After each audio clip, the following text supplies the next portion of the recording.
Hi అండి, నేను సుమిత్ర. మైసూర్ పాకు మైసూర్ పాకుని ఎలా ప్రిపేర్ చేయాలో చూసేద్దాము. కప్పు నిండా ఆ కప్పుతోటి కప్పు వేసాను వాటరు. షుగర్ మెల్ట్ అవ్వాలి కదా, అందుకోసమని నేను ఆ కప్పుతోటే మెజరింగ్ అన్నీ చేసుకున్నాను అన్నమాట. షుగరు వచ్చేసి మనం ఎంత స్వీట్ ఎక్కువ తినే వాళ్ళైతే 4 కప్స్ కూడా తీసుకోవచ్చు, 3 కప్స్ తీసుకోవచ్చు. నేను 2 కప్సే తీసుకున్నాను. 4 కప్స్ తీసుకున్నాను కలిపి. 2 కప్స్ పిండి తీసుకున్నాను కాబట్టి నేను 4 కప్స్ షుగర్ తీసుకున్నాను. ఆయిల్ 3 కప్స్ తీసుకున్నాను. ఆల్రెడీ 1 కప్ వచ్చేసి ఈ పిండిలో కలుపుకున్నాను అనమాట. హాఫ్ కప్పు సరిపోతుంది. ఆయిల్ చూసుకుంటూ వేసుకోవచ్చు. మనం హెవీగా వేసుకుంటే కూడా ఆయిల్ బాగుండదు. మైల్డ్గా ఉండాలంటే చాలా ఈ క్వాంటిటీ మనం తీసుకునే మెజరింగ్స్ మాత్రమే కరెక్ట్గా తీసుకుంటే చాలా సూపర్గా వస్తుంది మైసూర్ పాకు. సాఫ్ట్గా నోట్లో వేసుకుంటే కరిగిపోయేలా ఉంటుంది అనమాట. ఇప్పుడు షుగర్ని వేసుకొని బాగా కరిగించుకోవాలి. కరిగేంత వరకు కలుపుకుంటూ ఉండాలి. షుగరు కరగకపోయిందంటే మనం చెక్క తగులుతూ ఉంటుంది.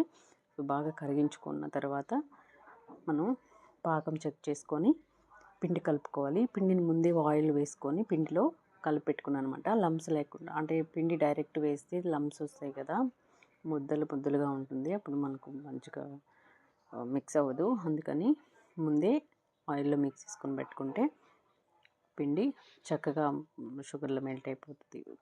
కలిసిపోయి మిక్స్ అయిపోయి తొందరగా మనకు పాకం రెడీ అయిపోద్ది అనమాట. ఇలా చెక్ చేసుకోవాలి. ఇలా తీగొస్తే సరిపోతుంది. ఈ విధంగా వచ్చేసింది.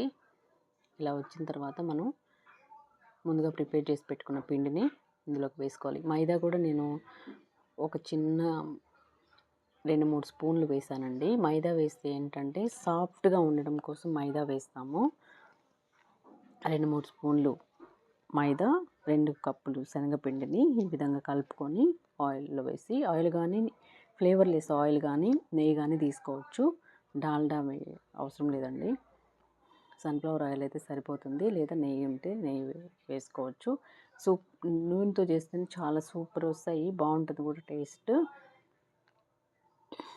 విధంగా పిండి వేసేసిన తర్వాత మధ్యలో ఆయిల్ వేసుకుంటూ కలుపుతూ ఉండాలి. నాన్ స్టాప్గా కలుపుతూ ఉండాలండి. ఎక్కడ ఆపకూడదు. ఆపామంటే మనకి స్ట్రక్ అయిపోద్ది. ఈ విధంగా కలుపుతూ ఉండాలి. బాగా కలపాలి అంతా మిక్స్ అయ్యే విధంగా. చాలా బాగుంటుందండి ఈ మైసూర్ పాకు. ఒకసారి ట్రై చేయండి.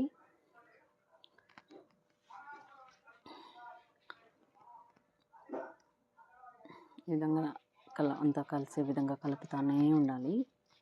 ఎక్కడ ఆపకూడదు.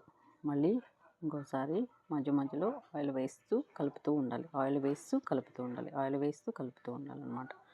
అట్లా కంటిన్యూస్లీ ఇది అయ్యేంత వరకు కలుపుతూ ఉండాలి. బాగా దగ్గరకు వచ్చేసిన తర్వాత ప్లేట్కి ఆయిల్ పూసుకొని ముందే ప్రిపేర్ చేసి పెట్టుకోవాలి. అప్పుడు ఈ ముందుగా ప్రిపేర్ అయిన మిశ్రమాన్ని ప్లేట్లోకి వేసుకొని ఈ విధంగా అంతా ఈవెన్గా స్ప్రెడ్ చేసుకోవాలి.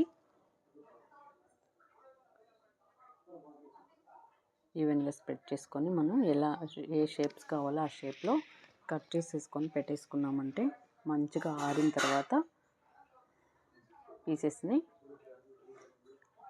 కలెక్ట్ చేసుకోవచ్చు అన్నమాట. ఈ విధంగా కట్ చేసి పెట్టేశాను నేను. చాలా సాఫ్ట్గా ఉందండి ఈ మైసూర్ పాకు. చాలా బాగా వచ్చింది. చూసుకుంటే ఇలా వచ్చాయి అన్నమాట. ఇంత వచ్చింది నాకు క్వాంటిటీ. సూపర్ ఉంది. చాలా పట్టుకుంటేనే కరిగిపోతుంది, నోట్లో వేసుకుంటే కరిగిపోతుంది. సూపర్ ఉంది. ట్రై చేయండి. ట్రై చేసి ఎలా వచ్చిందో కామెంట్ సెక్షన్లో తెలియచేయండి. హ్యాపీ మకర సంక్రాంతి అందరికీ. హ్యాపీ మకర సంక్రాంతి అండి. వీడియో చూసి లైక్ చేయండి, షేర్ చేయండి, సబ్స్క్రైబ్ చేసుకోవడం మర్చిపోవద్దు. Thanks for watching.